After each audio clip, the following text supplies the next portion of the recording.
Good morning students. Unit 3 electrochemistry हम discuss कर रहे थे। हमने लास्ट लेक्चर में डिस्कस किया था topic electrode potential. Today we will discuss topic EMF of a cell. EMF का क्या मतलब है? इलेक्ट्रोमोटिव फोर्स, यानी जो डिफरेंस बिटवीन इलेक्ट्रोड पोटेंशियल दो हाफ सेल्स का जब कोई भी करंट ड्रॉन नहीं हो सकता सेल से, उसे हम क्या कहते हैं? Electromotive force. जो ईएमएफ जो है सेल का वो डिपेंड करता है नेचर ऑफ द रिएक्टेंट्स पे, concentration of the solution in the two half cells पे और टेम्परेचर पे डिपेंड करता है।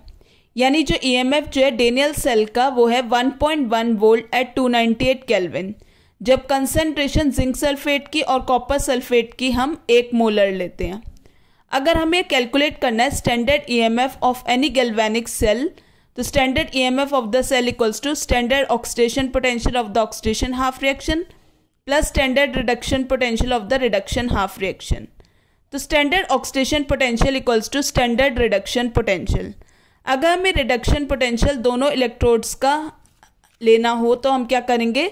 E not cell equals to standard reduction potential of cathode minus standard reduction potential of anode.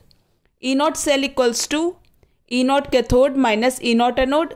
E not cell equals to E naught right minus E naught left.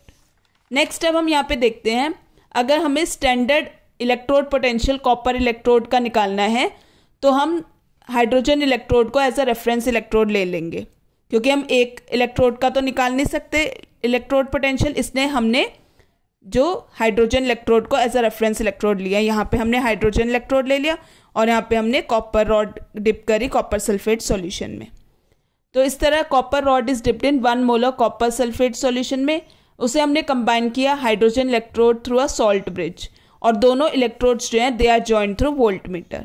तो cell जो है वो represent हो रहा है H2 gas, single vertical line 2H plus aqueous, double vertical line Cu2 plus aqueous, single vertical line copper. Left hand side में हमारा anode होता है, एनोड में ऑक्सीडेशन होता है, और राइट हैंड साइड हमारा क्या? कैथोड। कैथोड में क्या होता है? Reduction. H2 gives 2H plus plus 2 electron, Cu2 plus plus 2 electron gives Cu। तो EMF of the cell is 0.34 volt. E not cell equals to E not cathode minus E not anode. तो 0.34 ई naught cathode हम निकालेंगे minus 0, जो हमारा hydrogen electrode का electrode potential हमने standard hydrogen electrode माना उसका 0 होता है।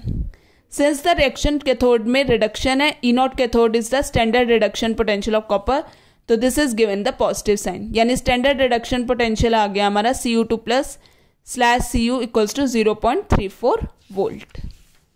नेक्स्ट स्टूडेंट्स, अब हम यहाँ पे देखते हैं numerical. Consider the cell Zn single vertical line Zn2 plus aqueous 1 molar, double vertical line salt bridge को रिप्रेजेंट करते हैं Cu2 plus aqueous 1 molar slash Cu। तो स्टैंडर्ड इलेक्ट्रोड पोटेंशियल हमें गिवन है Cu2 प्लस प्लस 2 इलेक्ट्रॉन, इसका ई not 0.350 volt, और Zn2 plus plus 2 electrons Zn E nought equals to minus 0.763 volt.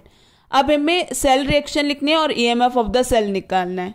तो reduction potential zinc का is less than copper, तो zinc जो act करेगा एज एनोड और कॉपर करेगा एक्ट एज कैथोड। तो according to the cell also we can write left hand side anode होता है, हमें पता भी हमने डिस्कस किया, और राइट हैंड साइड क्या होता है? कैथोड। कैथोड में क्या होती है? रिडक्शन, और एनोड में क्या होती है? ऑक्सीडेशन। तो Zn slash Zn2 plus aqueous 1 molar concentration, double vertical line Cu2 plus aqueous 1 molar concentration, single vertical line Cu। तो at anode Zn gives Zn2 plus plus 2 electron, oxidation हुई, और cathode में Cu2 plus plus 2 electron gives Cu, reduction हुई। Cell reaction हमारी Zn plus Cu2 plus gives Zn2 plus plus Cu। 2 electron यहाँ से cancel out हो गए। Since both the reduction potential are given, तो ई नॉट सेल हम निकाल लेंगे, E not cathode minus E not anode.